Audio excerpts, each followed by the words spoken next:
castelo forte é o nosso Deus, escudo e boa espada. Olá, sejam todos muito bem-vindos ao Bíblos Podcast, o seu podcast bíblico e teológico. Estamos de volta com mais um vídeo e hoje nós iremos falar sobre teologia reformada.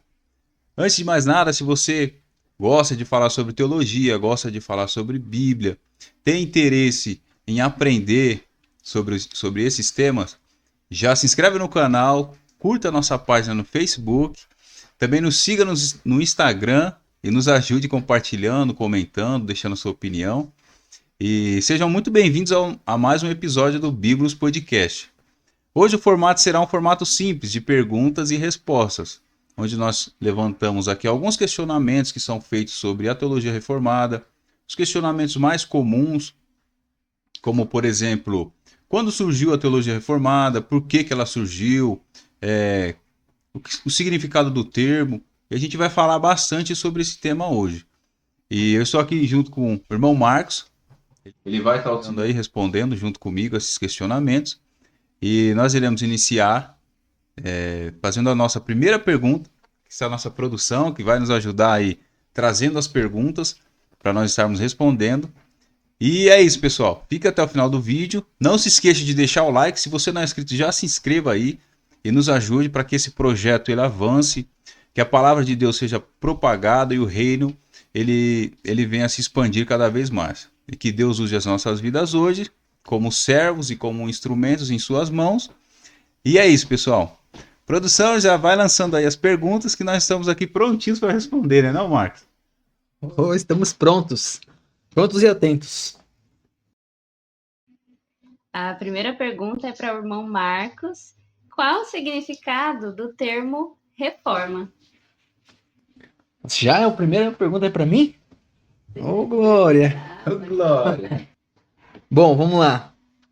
Meus queridos irmãos, como o nosso irmão Wellington disse aí já de início, hoje vai ser uma perguntas e respostas, um jogo rápido. Esperamos que nós tiremos algumas dúvidas que há no nosso meio, né? Então, a primeira pergunta foi para mim, qual o significado do termo reforma? Bom, olhando para no século XVI, que vai surgir a Reforma Protestante, esse termo foi usado para reformar a situação da igreja. Bom, a igreja tinha se desviado dos caminhos do Senhor, da sua palavra. Então Deus levanta algumas pessoas, homens, para reformar a igreja. Então o termo reforma vem de algo que é de reconstrução, de mudança, de corrigir algo que estava fora. Então esse termo vem para melhorar aquilo que já estava naquele tempo. É como uma casa, quando a gente quer reformar a nossa casa, a gente quer mudar o piso, a gente tira as colhas velhas, põe novo, passa uma nova tinta. É uma reforma que a gente faz, troca os fios, troca as lâmpadas, isso se chama reforma. Então, baseado nisso, o termo reforma vem assim, ou seja, é uma ação ou um efeito de reformar algo que já existia, mas com a intenção de melhorar aquilo. Então os reformadores vieram, analisaram o que estava acontecendo e viu que faltava algo.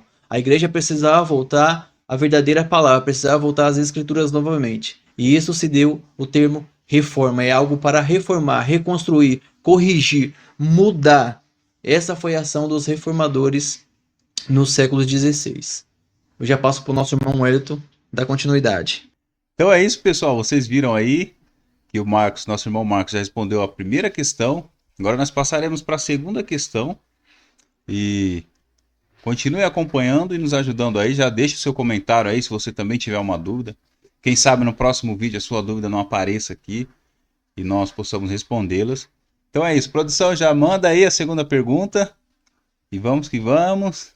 Pergunta para o Wellington quando surgiu a teologia reformada? Boa pergunta. A teologia reformada, talvez ela seja uma teologia pouco conhecida hoje, principalmente no Brasil.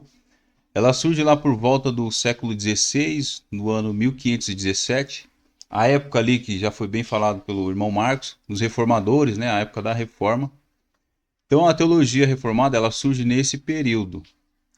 E nós devemos nos perguntar o porquê que surge a teologia reformada e por que surge a reforma nesse período. Como o nosso irmão Marcos já disse, a Igreja Católica ela tinha se distanciado muito do que nós conhecemos como Igreja primitiva, que é no tempo de Jesus e os apóstolos, né, onde a Igreja ela tinha, ela seguia as doutrinas ensinadas por Cristo, né, sobre a comunhão, a divisão dos bens entre os irmãos, né, e a Igreja Católica que surgiu lá no ano 313 em média ali, início do quarto século, com Constantino e a conversão de Constantino, ela, no decorrer da história, foi desviando muito e se distanciando muito da igreja primitiva e das escrituras sagradas. Deus então levantou os reformadores, como o irmão Marcos já bem disse, para poder transformar esse ambiente. A ideia inicial não era mudar a igreja ou dividir a igreja, mas sim trazer uma reforma para a igreja que já havia, porém de uma forma corrompida. E tudo isso levou aos desdobramentos, né, teológicos, e a partir daí surge a teologia reformada, que nós podemos conhecer através dos documentos existentes, que são a Confissão de Fé de Westminster, temos também os catecismos de Westminster, o Catecismo de Heidelberg. Então, a teologia reformada ela surge nesse contexto, num contexto de reforma, onde a igreja precisava ser reformada. Então, a teologia reformada, ela passou a ser uma teologia bem aceita, porém no decorrer da história foi diminuindo bastante, e hoje a teologia reformada ela não é tão aceita como era ali a partir da reforma, ali no século XVI e adiante. Mas nós vamos falar sobre isso em uma outra pergunta. A reforma em si ela surgiu por causa dos desvios, né, doutrinários que havia na Igreja Católica. Como você bem disse, a Igreja, no início do quarto século, com a conversão de Constantino, iniciou-se, né, a Igreja como instituição, e a partir daí a Igreja começou a se desviar do que a gente conhece como Igreja primitiva, né, que a gente vê lá em Atos, né, a humildade do povo de Deus, o povo seguindo o exemplo de Cristo. A igreja se distanciou muito disso, né? Então se corrompeu demais. Então Deus começou a levantar pessoas, os pré-reformadores inicialmente, para poder promover uma reforma, né? Não separar a igreja ou dividir a igreja. A ideia era reformar a igreja que já havia, né? Mas infelizmente a Igreja Católica ela não cedeu, né, às doutrinas, os ensinamentos dos pré-reformadores, aí vieram os reformadores, e a consequência foi essa que a gente tem hoje, né? As igrejas, a igreja dividida, né? A igreja como instituição, mas a igreja de Cristo, a igreja invisível, ela é uma só, ela é unida, né? Então a gente vê divisão na igreja como instituição. Então assim, a igreja católica, ela se desviou muito. Inicialmente ela não aceitou, né, Marcos? Não aceitou as doutrinas, né, a reforma, perseguiu bastante os protestantes, assassinou diversos deles por causa dessas crenças diferentes, né? Uma das motivações que, como a igreja ela estava junto com o Estado, né, e tinha o poder, né, junto com os reis ali, eles convocavam, né, alguns desses protestantes ali para poder confessar, ou pelo menos diante deles negar suas crenças, né? E uma das doutrinas que foi mais controvertidas, ou foi assim, mais combatida, além da justificação pela fé, foi a doutrina da transubstanciação, né? Que é crido pelos católicos, isso. A presença literal de Cristo na ceia. Né? É isso mesmo. Então, houve um episódio, um período na história da igreja, né? Com Bloody Mary, onde ela assassinou diversos reformadores por causa disso, porque ela convocava esses reformadores que não criam na transubstanciação, né, que é a presença literal de Cristo na ceia, e ordenava que eles se retratassem, né, diante dela. E os reformadores, eles tinham uma convicção muito grande naquilo que eles criam, então eles não abriam mão. se eles sabiam que era errado, eles jamais iriam negar sua fé, que era correta, e aceitar algo errado. Então, muitos deles negavam, foram assassinados, com requintes de crueldade, de forma muito cruel. Então, assim, a igreja católica, ela produziu isso durante anos e anos. Perseguições, assassinatos, corrupções, corromperam demais a igreja. E Deus levantou esses reformadores para poder reformar a igreja, né? E aí a gente pode citar nomes dos pré-reformadores como John Hus, né, Marcos? John Wycliffe, tem os valdenses também, né? Os que moravam nos Alpes, no alto das montanhas. E aí vem Lutero, Calvino, Farel, né?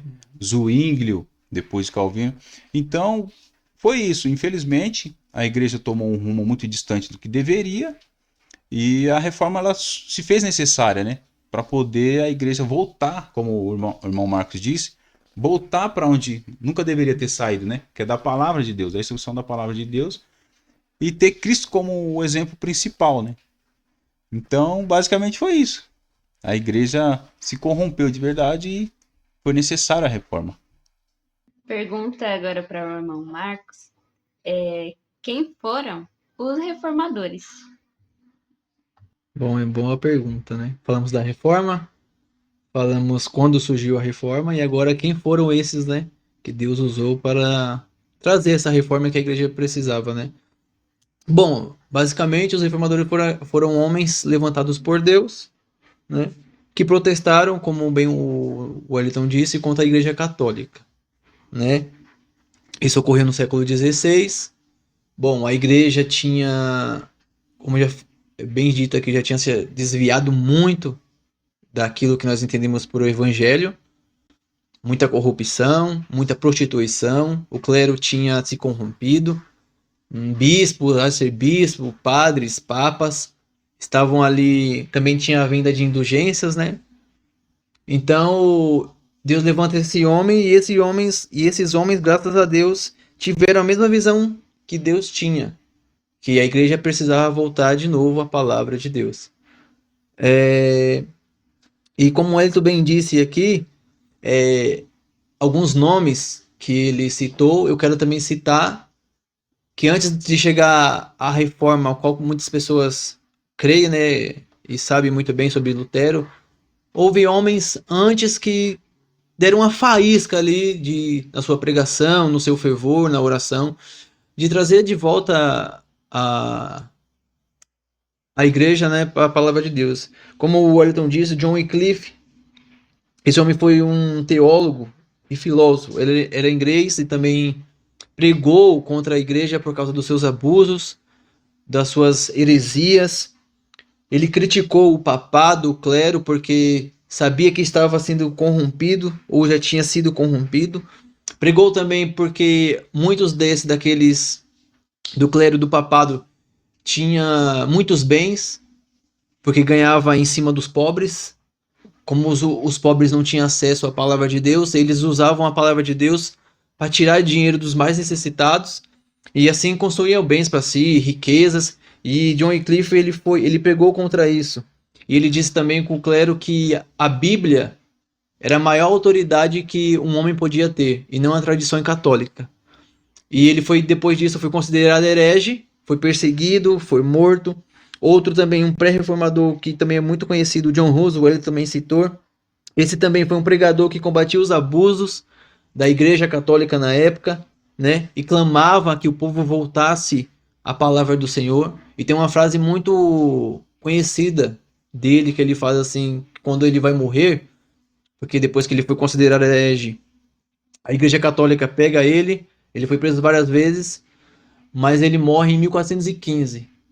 Ele morre queimado vivo, né? Coloca ele na fogueira lá e queima ele. E tem uma frase dele, antes dele morrer, ele cita uma frase que é muito conhecida, que ele fala assim: hoje vocês estão assando um ganso, mas daqui a um tempo Deus enviará uma águia e vocês nunca matarão ela. Alguns anos depois, quase 100 anos depois, nasce Lutero, e aí vem a reforma, né, que todos conhecemos. E também tem um homem também que eu pesquisei sobre a vida dele, que é chamado Jerônimo Savonarola. Também combateu a igreja porque ele estava consumindo demais. O poder dela estava muito consumido, estava abusando também do poder. Então esse rapaz, ele era na Itália, lá em Florença. Ele também é um pré-reformador, ele pregou contra as indulgências também, sobre a corrupção da igreja, e ele acabou acabando sendo morto. Então ele também acusou o clero, que ele usa um termo lá que é bem interessante, que ele fala assim, que o clero tinha um dilúvio de pecado em seus corações. Essa foi a acusação dele contra a igreja católica, que os corações daqueles homens tinha um dilúvio de pecado. Era um oceano cheio de pecado os corações daquele homem. E eles também pregou contra a libertinagem da igreja, né? Então sabemos que teve muito abuso, muita adultério, muita prostituição envolvendo os papas, os padres, o clero da igreja católica. Então ele também foi um dos pré-reformadores que incentivou a igreja a voltar a palavra do Senhor. E aí depois vem os próprios reformadores protestantes, que o Elton já citou, que é o Martinho Lutero, que era um monge alemão, que pregou as suas 95 teses contra a igreja. Tivemos João Calvino, em Genebra, depois Wycliffe Zwingli, também um teólogo na Suíça.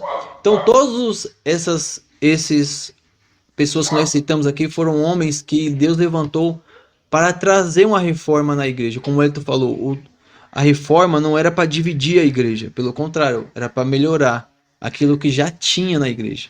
A igreja já tinha uma base formada, porém eles viram que aquelas bases estavam se corrompendo, estavam corrompidas, então Deus levantou eles para trazer uma melhora, mas infelizmente a igreja católica ela não aceitou.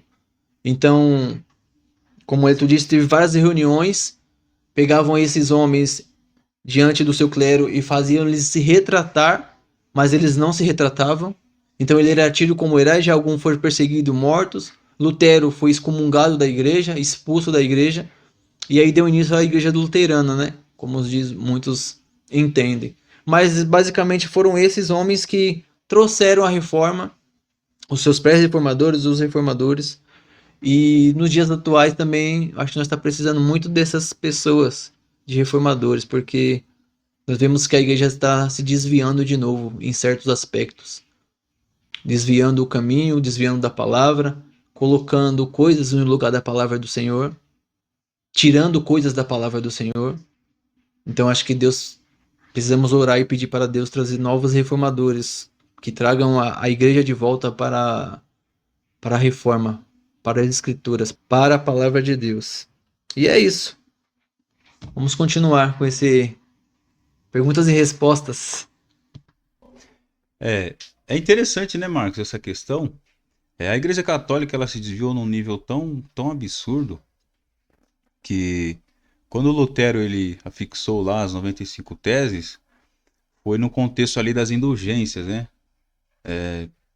Era um nível que já não estava mais, não dava para permitir mais que a igreja continuasse trilhando aquele caminho, né? E Deus, né, por meio da sua providência, levantou esses homens para poder trazer essa reforma.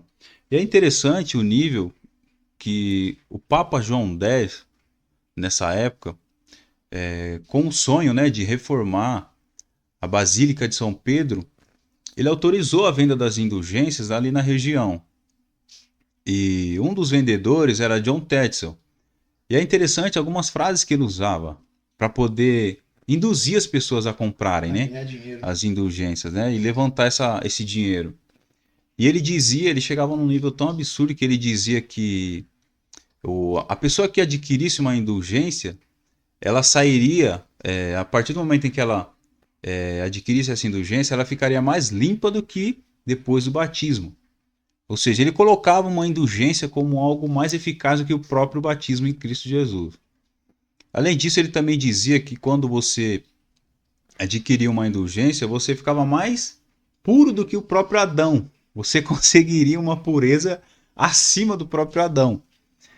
Além disso, também ele dizia que quando a pessoa comprava, né, muitas pessoas ali no contexto de sofrimento, tendo um ente querido que já havia falecido, né, e tinha aquela ideia de purgatório, que a pessoa estava ali sofrendo, né, e ele gritava lá, né, os 4 cantos, para que quem comprasse a indulgência, no momento em que ela efetuasse ali o pagamento da indulgência e a moeda ali fosse colocada no cofre, no momento em que ela tocasse no fundo do cofre, aquela alma seria liberta do purgatório. Então, assim, era um nível de heresia muito absurdo. E as pessoas acreditavam nisso. Mas isso não está muito diferente do nosso contexto hoje. Existem muitos mercadores do evangelho também, hoje, nos dias de hoje. Existem pessoas que vão em Jerusalém, em Israel, e pegam areia de lá e vêm aqui para o Brasil e vendem, prometendo que essa areia vai trazer um milagre. Água do Rio Jordão, enfim, vassoura ungida. Então, assim, isso é um retorno, né, a essa época de trevas, né, de heresias, uma época ruim. Então, assim, é como você bem disse, né, Marcos? A gente precisa hoje também de uma reforma, né, uma segunda reforma, pelo menos em alguns lugares, em algumas igrejas, porque isso é um retrocesso, né? A igreja já sofreu, muitas pessoas morreram na época da reforma para poder libertar a igreja dessas pessoas, né, esses mercadores do evangelho. Mas hoje a gente ainda sofre muito, porque tem pessoas que não são instruídas na palavra de Deus e acreditam nessas pessoas, né? Que vendem o evangelho, assim como a igreja, só para poder obter lucro, né, para si. Então, assim, é muito importante isso que você pontuou, né? Sobre a necessidade que nós temos hoje de pessoas que se levantem para lutar contra essas heresias que são pregadas, porque pessoas estão morrendo e não estão conhecendo Cristo de verdade, o evangelho verdadeiro, por causa desse tipo de pessoas, né? Que são pedras de tropeço para o reino de Deus. Mas nós sabemos que Deus, na sua providência, ele cuida, né, de tudo, e nós oramos para ele e pedimos que seja levantado pessoas, né, para poder lidar, para poder lutar contra isso mais uma vez. Então era esses os comentários que eu queria fazer e vamos seguir com as perguntas aí. A próxima pergunta é para o Wellington. E a pergunta é: em que crê um cristão reformado? Boa pergunta. Reformado, né? Eu vou tentar ser bem objetivo. O cristão reformado, basicamente, ele crê naquilo que é contrário ao que a Igreja Católica defendia, né? Inicialmente a ideia era essa. Por exemplo, o lema da teologia reformada foram os 5 solas, né? Somente a Bíblia, somente a fé, somente Cristo, somente a glória de Deus. Então, assim, o cristão reformado, a gente pode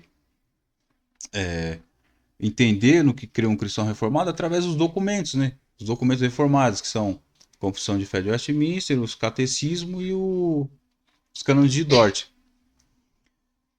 Como teologia bíblica, né, nós cremos que a palavra de Deus ela tem total autoridade, né, isso em contraste com a Igreja Católica, que defendia a autoridade da Bíblia mais a tradição. Além disso, nós cremos na salvação somente pela fé e a justificação pela fé somente, né? A Igreja Católica ela defendia uma justificação baseada na fé e nas obras, né, do cristão. Além disso, nós temos somente a graça, né, que dá a ideia de que a salvação ela é somente pela graça, não existe mérito humano. Todo o mérito da salvação ele é de Deus. Como diz lá em Jonas 2,9, a salvação é de Deus, né? Então não existe mérito humano, não existe participação humana no sentido de meritório, né, no que diz respeito à salvação. A salvação é somente pela graça e a graça é de Deus, todo o mérito é dele. Além disso, temos somente Cristo, né, como único mediador, o único caminho para a salvação, né, como o próprio Cristo diz, eu sou o caminho, a verdade e a vida. Em contraste com o que a Igreja Católica defendia, né, que era Cristo, a Maria, a intercessão de Maria e dos santos. E além disso, nós cremos, né, que a teologia reformada, um cristão reformado, ele crê que a teologia ela deve ser aplicada para a nossa vida como um todo.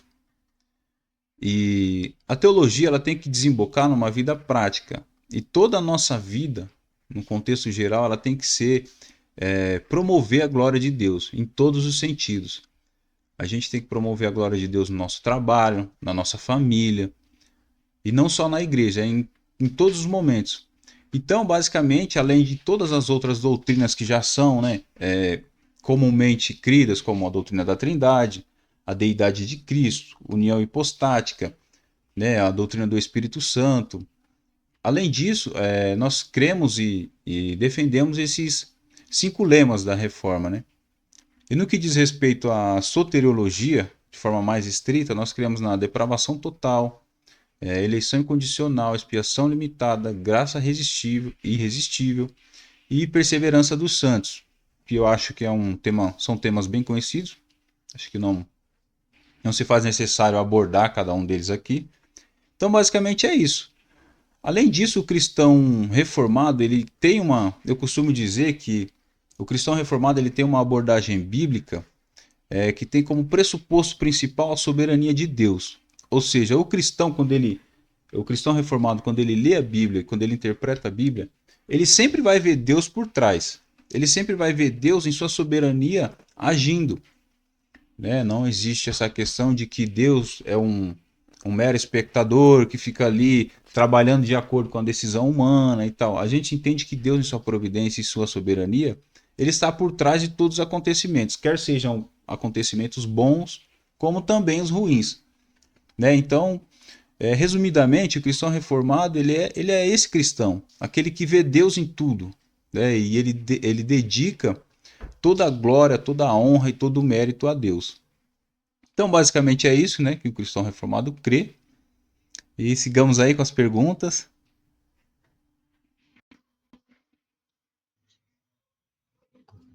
A próxima pergunta é para o Marcos. E é a seguinte pergunta: como aplicar a teologia reformada em nossa vida? Bom, boa pergunta também. Como a gente aplica, né, teologia reformada em nossa vida? Nosso Wellington aqui acabou de ensinar alguns pontos, mais para frente também falar um pouco deles. Mas como nós cremos no que crê, né, um reformado, o Wellington respondeu, e agora como aplicar isso? Bom, da mesma forma que a gente vive a palavra de Deus, pela fé. Porque um cristão reformado, ele crê no evangelho como ele é. Ele não muda o evangelho, ele continua. Foi isso que nós estávamos tratando aqui um pouco mais cedo, né, sobre as questões das reformas. O cristão reformado, então, ele aplica na sua vida pela fé. Ele não precisa mudar o evangelho, ele não precisa acrescentar nada, ele não precisa tirar nada, não. A gente isso aplica pela fé, crendo no que a Escritura está dizendo, como ela é. Eu não preciso ter opiniões minhas, não. Então eu aplico na minha vida a fé reformada pela fé, porque nós entendemos, nós que cremos assim a reforma, os reformados, nós entendemos que a teologia reformada é uma coisa assim que chega mais próximo da Bíblia, se assim eu posso dizer. Nós entendemos que a gente não precisa tirar nada ou acrescentar algo. A gente não vê necessário isso, a gente quer o evangelho puro e simples, como o C.S. Lewis disse. O evangelho puro e simples. E tudo isso que eu estou dizendo, que for o contrário, aqueles que crê que a Bíblia precisa ser traduzida, reescrita, precisa se mudar alguns termos. Não, o reformado ele não precisa dessas coisas. Ele acredita como ela é, do jeito que Deus escreveu. É assim que tem que estar. Então é assim que nós aplicamos a teologia reformada em nossa vida, crendo como a Bíblia é a palavra de Deus. Não que ela contenha a palavra de Deus, mas que a Bíblia é a palavra de Deus. Nós defendemos o verdadeiro evangelho, de acordo com as Escrituras. Nada mais e nada menos. Então eu vejo que nós hoje precisamos de uma reforma nesse sentido. Porque hoje as pessoas têm dúvidas no que crê. O secretismo religioso tem tomado conta desse evangelho, se assim eu posso dizer, nos dias atuais. Então o cristão reformado ele aplica essa teologia assim, crendo como a Bíblia está escrita. Da maneira que ela foi escrita, ela foi preservada. E ainda que há discordância entre nós no mundo cristão, as pessoas falam dos reformados, dos calvinistas, criticam, inclusive até citam que a teologia reformada ou a teologia calvinista é uma teologia de Satanás, tal. Mas quando nós vamos para a Bíblia, nós vemos lá predestinação, nós vemos lá eleição, nós vemos que a salvação é totalmente de Jesus Cristo, como o nosso Wellington disse, vem de Deus, não tem mérito nenhum no homem. Então, como eu aplico a teologia reformada na minha vida? É crendo como a palavra de Deus é. Não preciso mudar, não preciso acrescentar nada, eu só creio. Uma vez perguntaram para o Spurgeon o que é ser um calvinista? E ele, numa simples palavra, ele disse: ser calvinista é dizer, a salvação pertence ao Senhor. É nisso que um calvinista crê, é nisso que a teologia reformada nos ensina. A salvação pertence ao Senhor, totalmente dele. Então é isso. Eu creio e aplico a teologia reformada na minha vida. Pela fé, crendo na palavra de Deus e orando a palavra de Deus. E é assim que se aplica na nossa vida. Dessa maneira, fácil e prático. E que o Senhor nos ajude, né, nessa caminhada, que mais pessoas tenham mais esse entendimento que os reformados tenham. Que o Senhor nos ajude a voltar às Escrituras novamente. Que o Senhor levante homens, como o Elton falou, como eu já falei. E quem sabe esses homens e mulheres pode ser vocês que estão nos escutando, nos assistindo. Que o Senhor encoraje vocês também, assim como nós, a defender o verdadeiro Evangelho. E não ser só ouvintes, mas praticantes da palavra. É isso que o Tiago nos ensina. Não seja apenas ouvintes, mas praticantes da palavra de Deus. Põe em prática aquilo que vocês aprenderam. O que a Escritura ensina, a verdadeira palavra, o Evangelho puro e simples. E é isso. Acho que é basicamente isso. Então é pela fé que nós colocamos a teologia reformada em nossa vida. Quais os métodos de interpretação bíblica mais comuns e qual deles é utilizado na teologia reformada? Muito boa pergunta. Essa pergunta ela está introduzida na questão que já foi tratada também, né? O que criou um cristão reformado? A abordagem bíblica nesse sentido, né? Então, existem as interpretações bíblicas ou abordagens bíblicas mais comuns são a tipológica e a histórico-gramatical. A tipológica, ela é mais comumente usada pelos pentecostais, né? Que é aquele tipo de interpretação onde você alegoriza o texto, onde você faz tipologias, né, em cima do texto bíblico. A questão é que a Bíblia ela não é um livro, ela logicamente contém textos que são tipológicos e devem ser entendidos dessa forma, mas a Bíblia também tem textos que são literais. Então, quando você adota um tipo de interpretação tipológica e você aplica uma tipologia num texto que ele tem que ser entendido literalmente, é inevitável que isso gere um erro absurdo, né? E uma heresia. Então, assim, são esses dois os mais comuns métodos de interpretação das escrituras. E o método tipológico ele é um método que não é defendido, não é aceito, né, pelos reformadores e pelo cristão reformado. E eu vou trazer um exemplo de uma abordagem tipológica de um texto em que claramente é possível ver que esse tipo de interpretação ele é prejudicial à mensagem bíblica e do Evangelho. A gente pode usar como exemplo o texto de 1 Samuel, eu acho que eu deixei anotado aqui, capítulo 17, versículo 40, né? No contexto ali é Davi e Golias, né? O embate ali entre Davi e Golias. E tem um momento em que Davi ele se agacha e pega 5 pedras, né? Das quais ele usa ali contra Golias. Enfim, e um pregador uma vez, pentecostal, ele fez uma aplicação nesse texto dizendo que Davi pegou ali 5 pedras e aquelas 5 pedras significava o nome de Jesus, porque o nome de Jesus ele contém 5 letras. Então, no entendimento dele, cada pedrinha daquela significava uma letra e no final elas formavam o nome de Jesus. Esse é um tipo de interpretação absurda. Primeiro que o Antigo Testamento não foi escrito em português. Então não tem como você fazer uma aplicação como essa. E essa não é a intenção do autor. Né? A teologia reformada, ela entende na interpretação bíblica que a gente tem que buscar no texto a intenção do autor. É o que o autor está querendo transmitir, não o que a gente está querendo buscar ali no texto.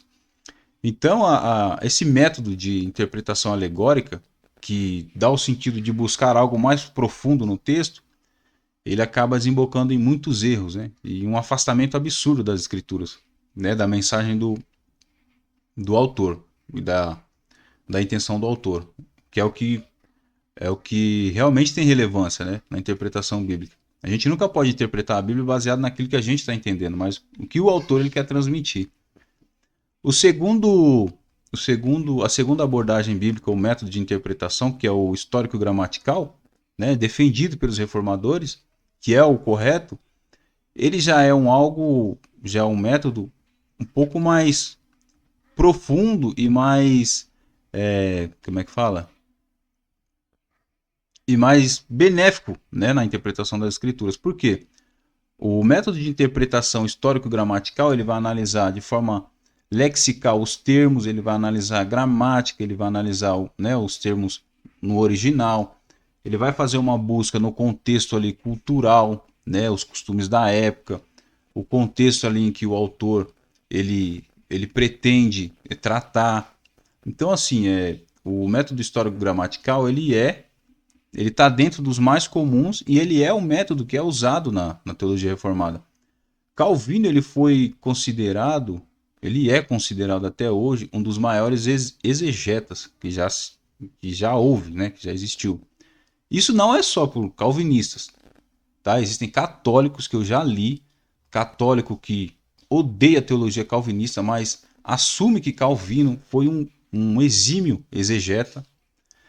O próprio Armínio, existe a citação de Armínio, né, aconselhando os seus seguidores a ler os comentários de Calvino. Até mesmo ateus, né, eles entendem, que eu já vi, que Calvino ele tinha um método de interpretação muito bom. E Calvino ele tinha esse método histórico-gramatical, né, que ele buscava ali no original o significado dos termos, fazia uma análise gramatical, buscava o contexto, tudo certinho. Então, assim, os métodos são esses, os mais comuns, e o que a teologia reformada usa é o método histórico-gramatical.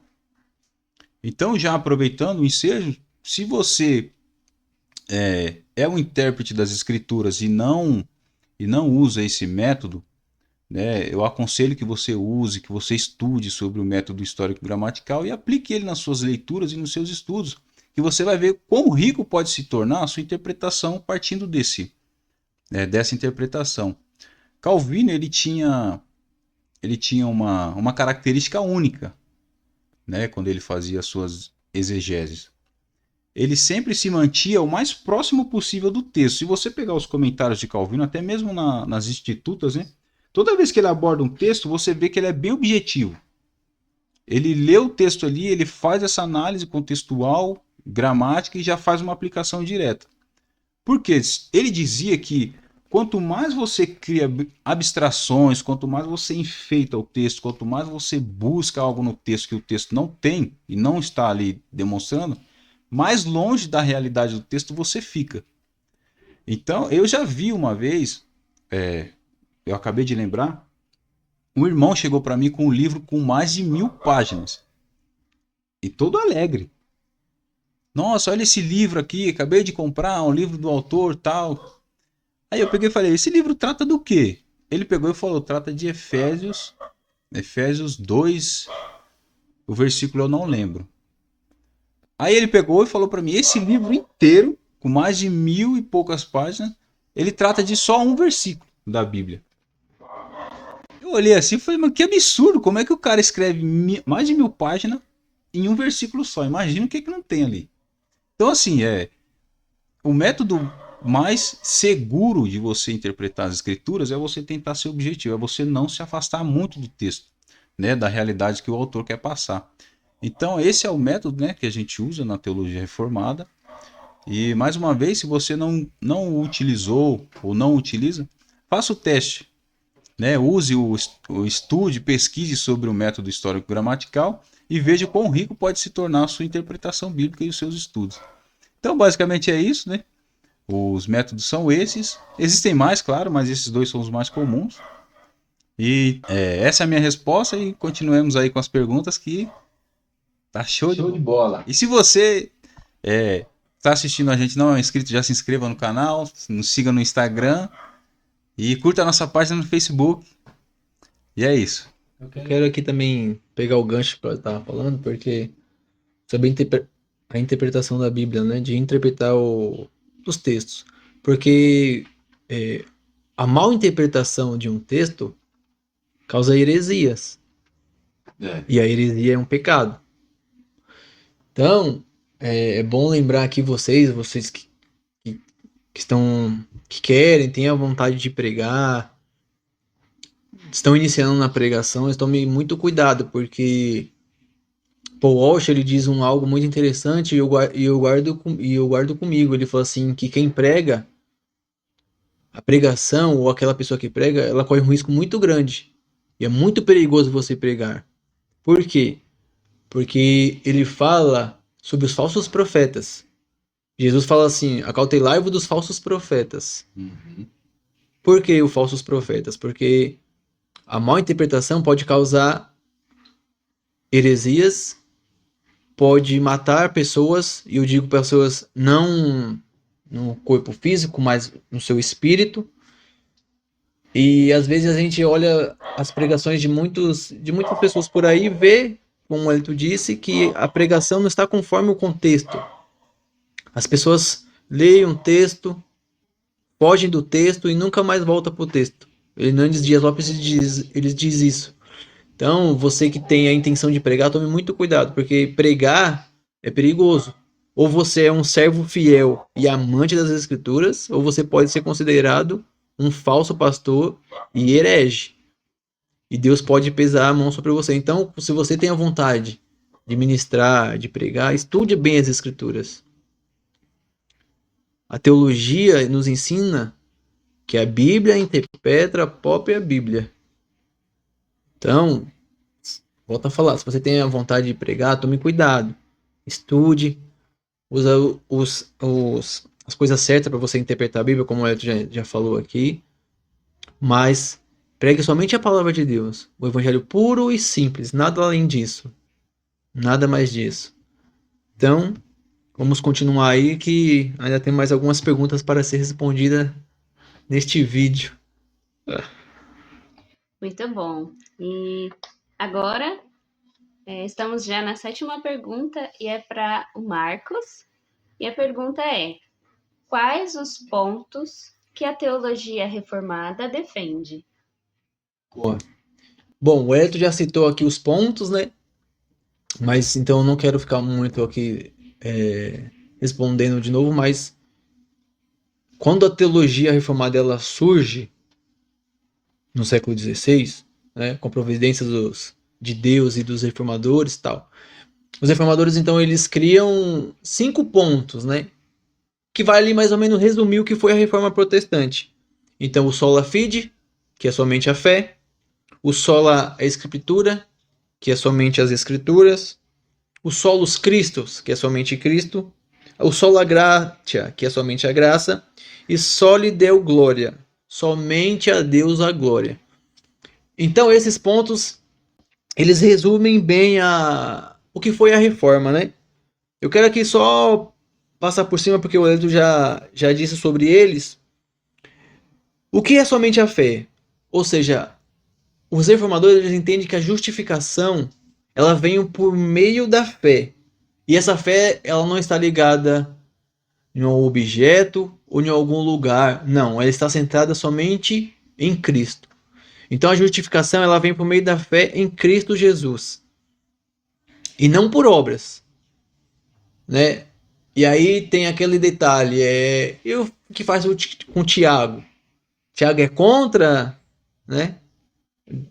Lutero é contra Tiago, porque tem essa questão, né, que Lutero ele entendia que o livro de Tiago, ao ver dele, não era um inspirado, mas daí depois ele entende que sim.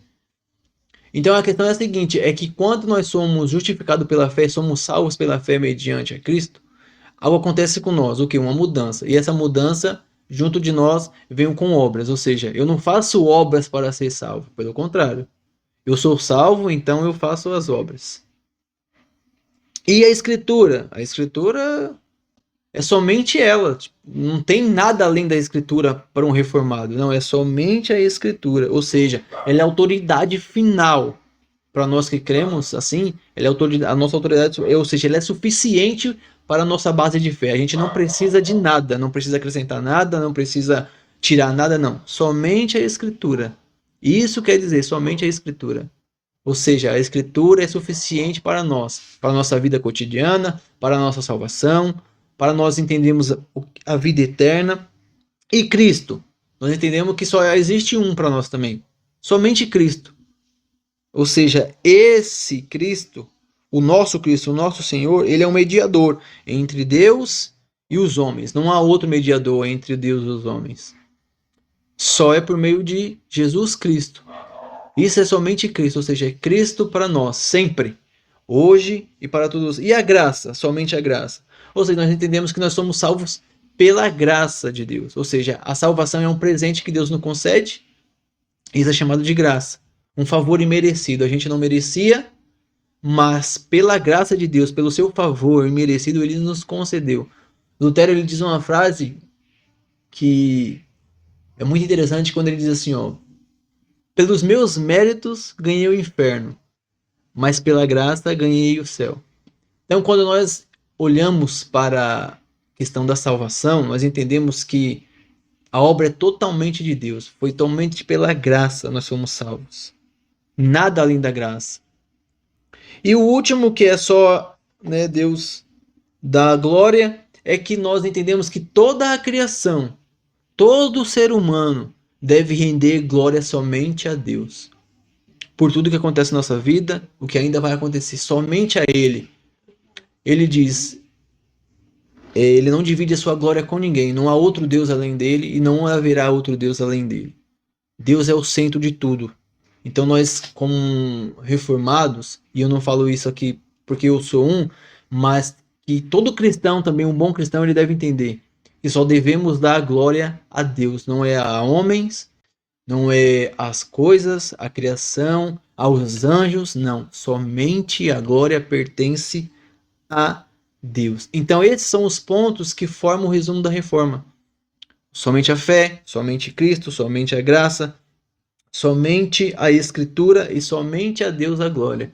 Então esse é um resumo do que foi a reforma protestante, que nós já citamos aqui mais cedo. Então, que vocês possam entender, que vocês possam estudar e compreender que aquilo que o reformado defende, se você quer entender mais, é só você procurar os 5 pontos da reforma. Você vai ver resumidamente ali o que nós cremos e defendemos e aquilo que os nossos antepassados defenderam também. E nós vamos continuar com mais perguntas aí com o nosso irmão Wellington, que já está pronto, preparado.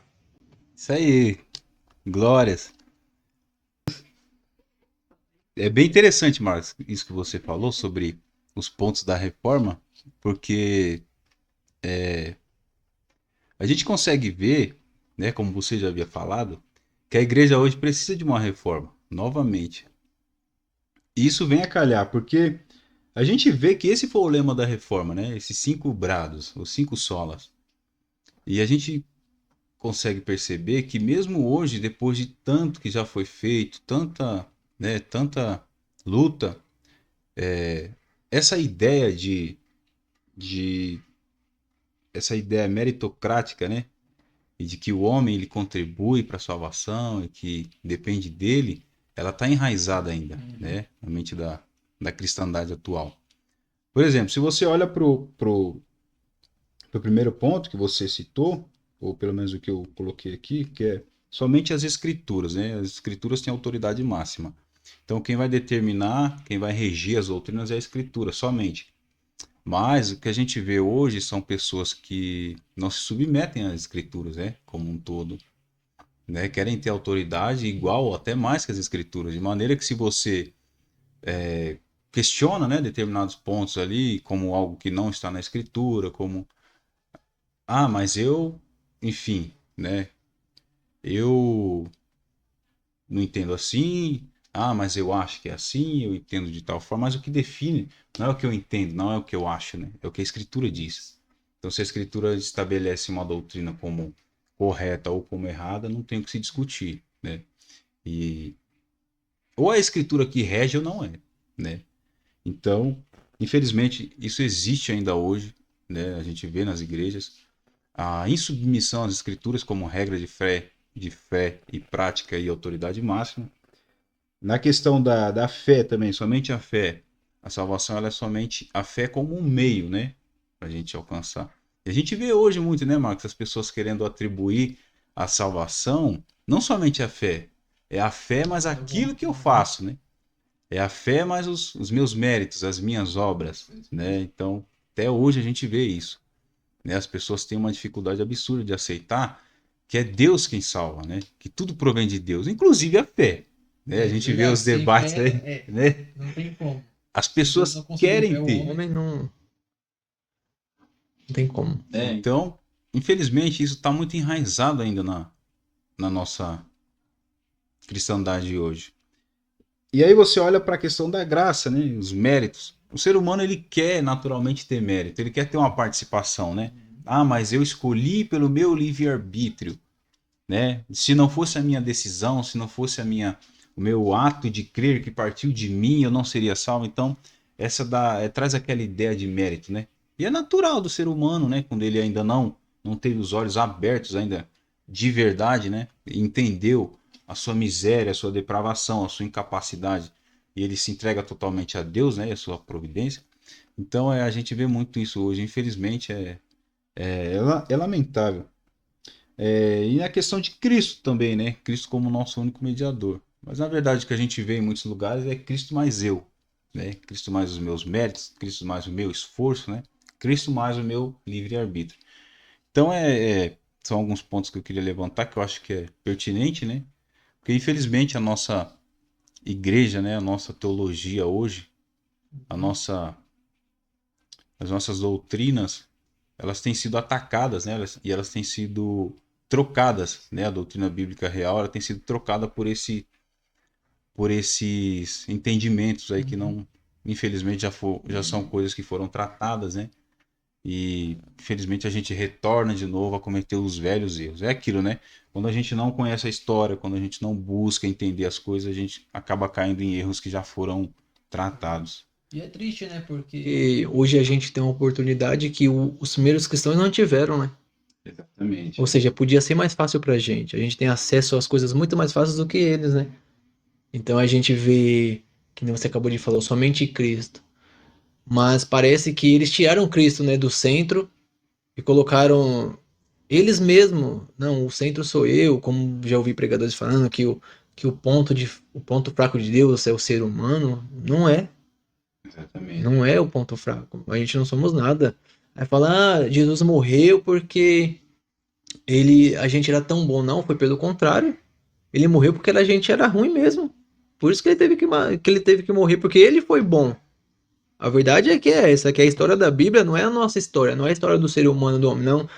De Gênesis a Apocalipse, a história que é narrada é a história de Jesus, é a história do Filho de Deus, que um dia ia vir, morrer por nós, ressuscitar e subir ao céu, ia nos dar a salvação. Essa é a história, mas vemos aí, como você falou, que nós estamos voltando de novo para coisas que muitos homens já lutaram, já pregaram contra. Hoje tem bastante livro sobre isso, mas as pessoas mesmo assim não têm esse conhecimento. A Bíblia você pode abrir em qualquer lugar, você tem acesso a ela na internet, no seu celular, Bíblia em casa, mas as pessoas mesmo assim não valorizam isso. E é triste porque acho que só a minoria que defende aquilo que nós cremos, né, que é a Reforma Protestante. E isso é muito triste porque eu não estou falando isso como uma crítica a quem não é reformado ou calvinista. Não é uma crítica, mas eu vejo assim porque eu sei que tem muitas pessoas que são em igreja que não são reformadas e calvinistas, mas são boas, são excelentes cristãos, têm a sua vida diante de Deus, Deus sabe. Mas essas pessoas eu acho que precisam tomar certas atitudes. Porque que os reformadores tiveram, ou seja, eles não estavam mais suportando, como você disse, ver aquelas coisas que estavam acontecendo, eles tomaram atitude através da palavra do Senhor, Deus deu força a eles, e eles conseguiram fazer, né, no tempo passado, e assim conseguimos entender um pouco o que foi a reforma. Mas é triste ver a nossa cristandade, né, desse jeito, tirando o lugar de Cristo, colocando outras coisas, acrescentando coisas à fé, né, tirando algumas coisas. Não é mais somente a graça, é a graça e mais alguma coisa. A glória não é somente a Deus agora, é a glória de Deus e ao homem também. Então a gente fica bastante triste, né, vendo essa situação.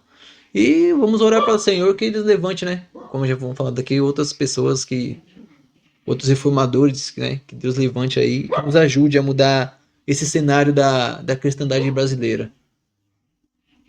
Continuando. É isso aí. Vamos continuar. Agora continuando, temos uma pergunta para o Wellington, que é: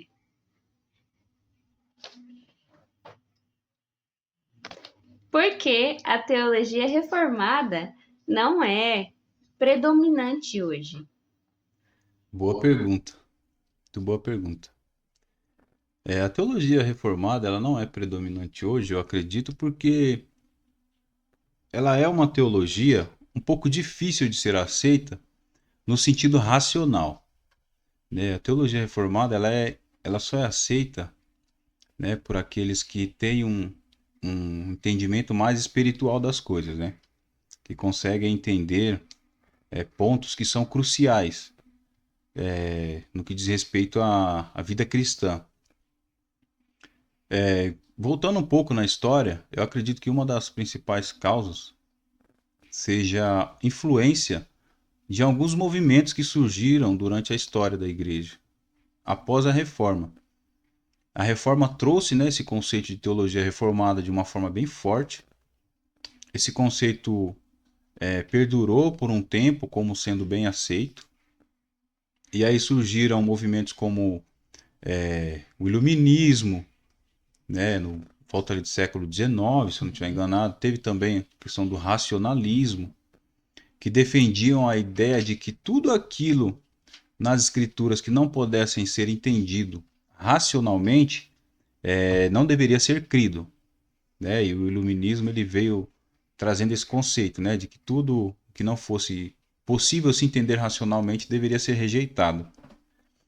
E a gente entende, consegue ver facilmente que esse é um pressuposto errado, porque não tem como você aplicar isso para a Bíblia e ser um verdadeiro cristão.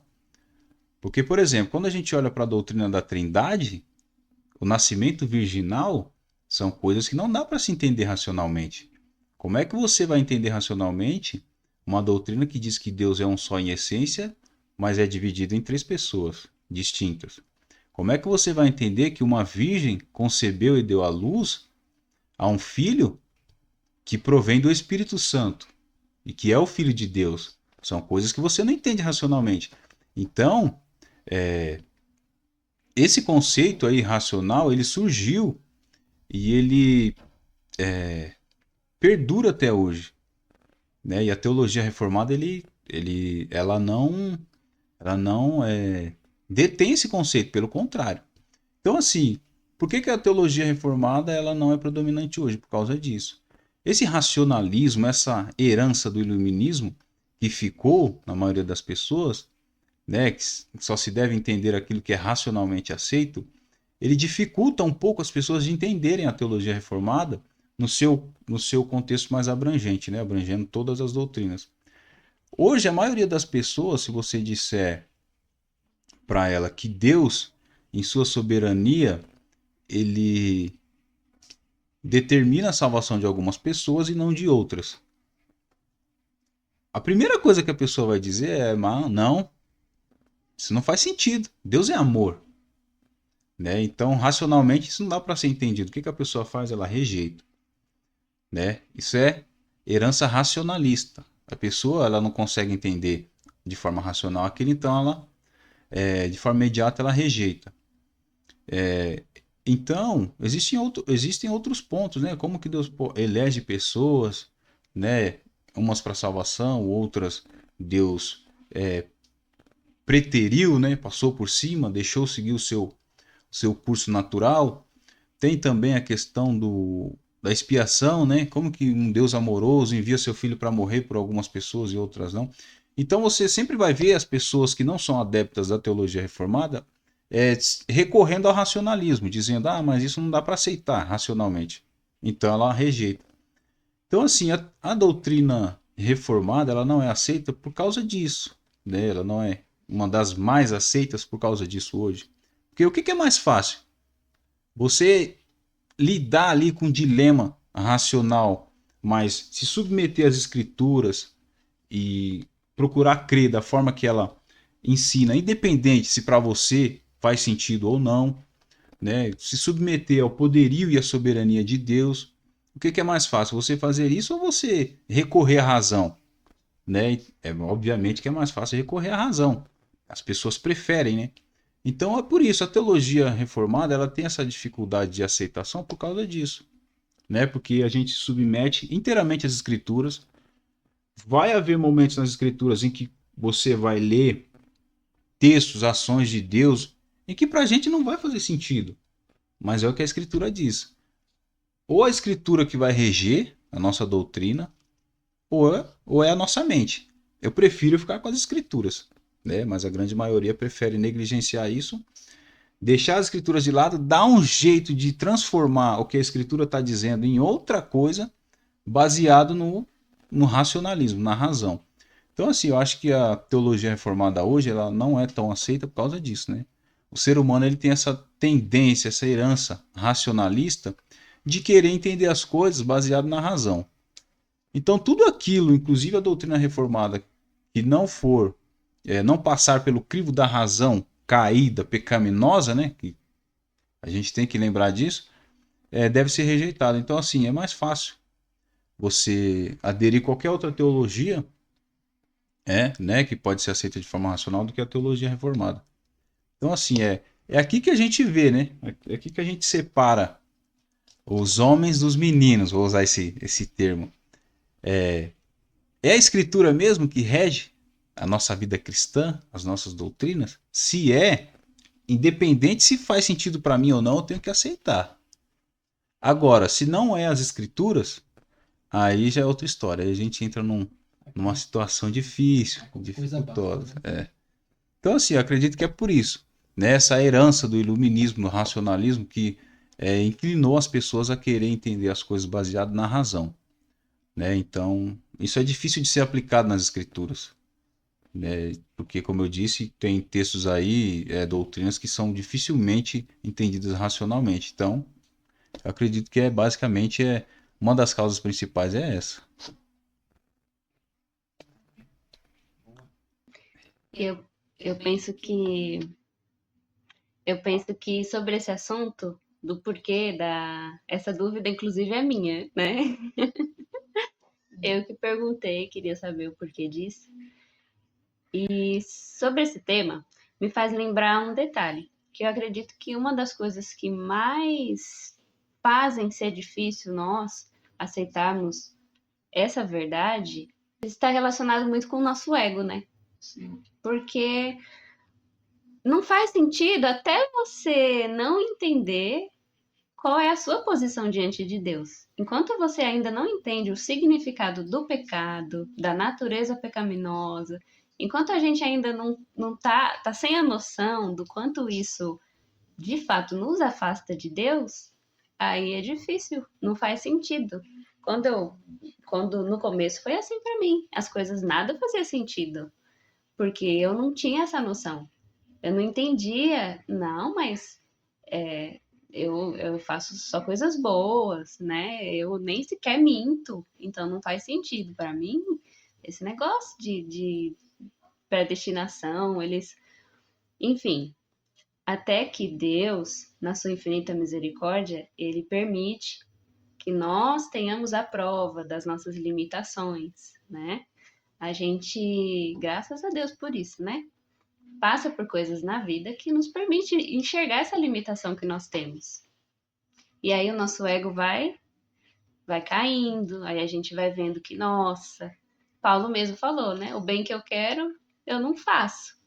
Ué, mas como assim? Não faz sentido. Você quer? Por que não faz? Porque somos limitados. O pecado faz isso, né? Depois que a gente acorda, fala, não, peraí, como assim? Olha quem eu sou. Eu sou um mero pecador, eu sou falho, eu quero fazer o bem e nem isso eu consigo por causa da minha limitação e da minha natureza. Então, o meu destino é só um, é não ser salvo. Aí é que entra, aí começa a fazer sentido, né? Exatamente. Enquanto a pessoa não entende depravação total, aí é difícil. Não é à toa que é o primeiro ponto, né? Exatamente. É assim mesmo.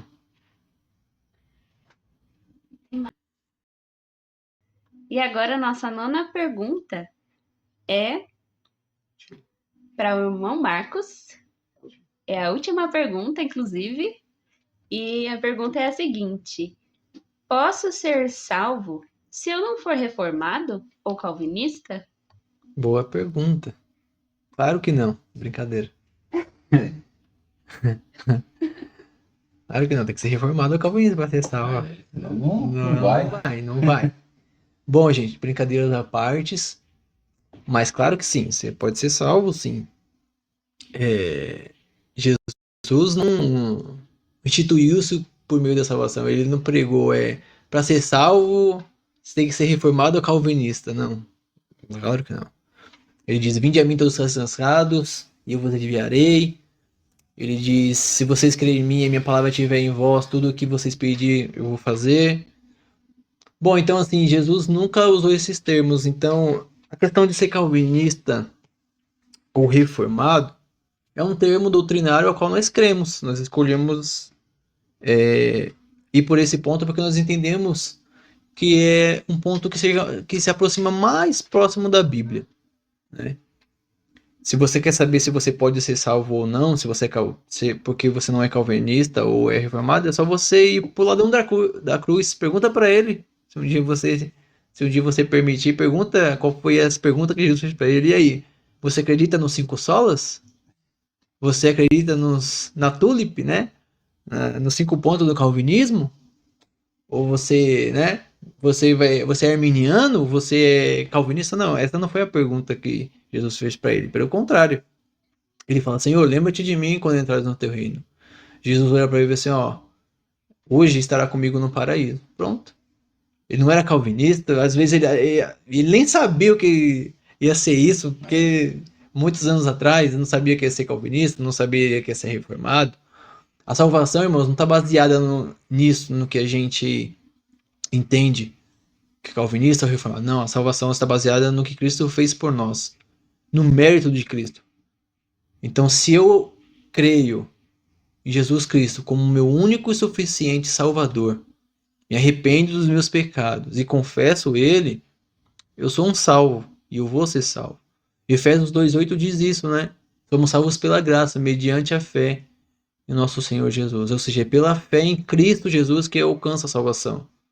Mas a fé é só um meio, mas a pessoa central é Cristo. Ou seja, entendemos que muita gente tem fé no mundo, crê em muita coisa, mas essa fé é vazia. Mas nossa fé é baseada em alguém, em uma pessoa. Existe um centro, existe uma base no meio na fé que nós cremos. E essa base é o Senhor Jesus. Romanos 8, 10, 8, 9 e 10 diz assim: se você confessares com a boca e crer em seu coração, você será salvo. Então a Bíblia me ensina que a salvação não está baseada na reforma protestante, nos pais da igreja, nos pré-reformadores, nos reformadores. Não, está baseada em Cristo. Então, se eu acredito em Cristo, se Ele perdoa os meus pecados, então eu sou salvo. Então você pode ser salvo, mesmo você sendo até arminiano. E eu quero dizer aqui que arminianos também são nossos irmãos aqui. Eu não quero aqui criticar, porque tem alguns calvinistas que criticam as pessoas porque eles são arminianos. Não, eu pelo contrário. O nosso debate é em questão doutrinária, o que eles creem e o que a gente crê. Mas a salvação não está baseada nessas coisas, está baseada em Cristo. E até mesmo uma pessoa que não é nada, que é só o cristão, que acredita no Senhor, ela vai ser salva. O Luiz Saião, ele contou uma experiência, e eu gravei isso há um tempo atrás, que ele disse que ele foi para a China, e quando eles chegaram lá, ele viu os chineses muito fervorosos com a palavra de Deus. E uma das primeiras perguntas que ele fez ao povo cristão chinês foi essa: vocês são reformados ou são arminianos? E eles responderam: eu nem sei o que é isso. Mas aí eles disseram: mas a única coisa que eu sei é que existe só um Deus e que Jesus é o meu Salvador. E é por isso que eu prego o Evangelho. Essa é a base do cristianismo. Um único Deus, o nosso Senhor, é o único suficiente Salvador de nossas vidas. É isso que a nossa salvação está baseada nisso. Não é de Calvino, não é de Lutero, não é de Armínio, ou de qualquer outra pessoa que venha a surgir, que Deus possa levantar para reformar de novo a cristandade dos dias atuais. A nossa salvação é por mérito de Cristo. É o que Ele fez por nós na cruz do Calvário. Então sim, você pode ser salvo, desde que você se arrependa dos seus pecados, creia no Senhor e confesse Ele. Então sim, você pode ser um salvo. E é isso. Então que vocês possam acreditar nessa palavra, independente se você é reformado ou não, se você é arminianista ou não, independente disso. Cristo pode salvar você. Creia nele. Acredite nele. E assim ele vai te dar força e você vai conseguir chegar ao objetivo, que é a vida eterna. Quero passar por ele também, que ele quer dar um... Pode continuar. Não. Da continuidade aí. É interessante, né, que quando foi perguntado na Bíblia, o que devo fazer para ser salvo? Não foi dito, né? Você tem que ser calvinista ou você tem que ser arminiano. Não, creia, né? Foi dito, creia. Então, assim, é exatamente isso. Né? O que salva é Cristo, não é teologia. Teologia não salva ninguém. Mas isso também não significa que a gente tem que ser negligente, né? Que a gente não possa buscar se aproximar mais da Bíblia, entender melhor as coisas, né? Servir a Deus melhor, né? Porque o conhecimento, ele nos leva a uma execução, a uma prática melhor, né? Então, é exatamente isso. Concordo plenamente. E encerramos as perguntas, né? Mais algumas perguntas aí da produção? Mais alguma dúvida? Não, agora as perguntas se encerraram. Nós estamos chegando ao fim aqui de mais um episódio do Bíblia Podcast. Pela graça do Senhor, graças a Deus, conseguimos pelo segundo episódio.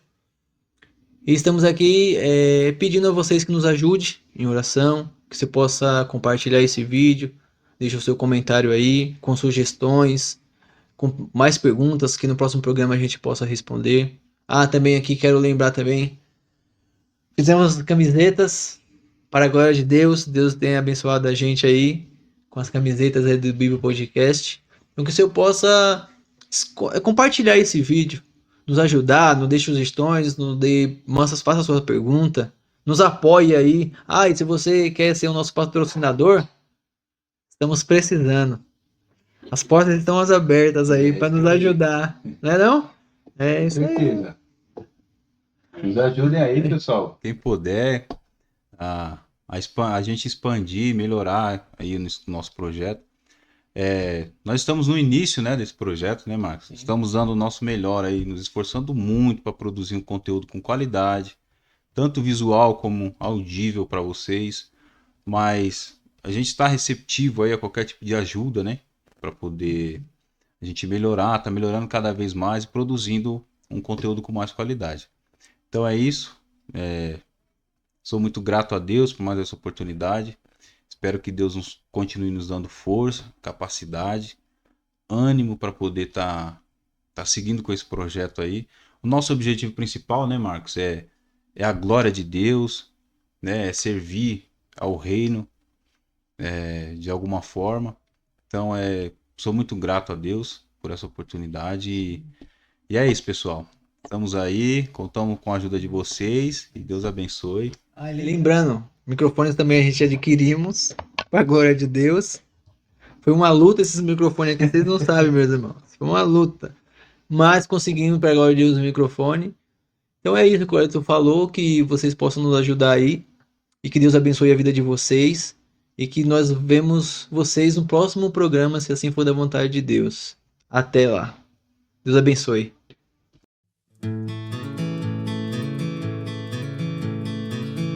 Castelo forte.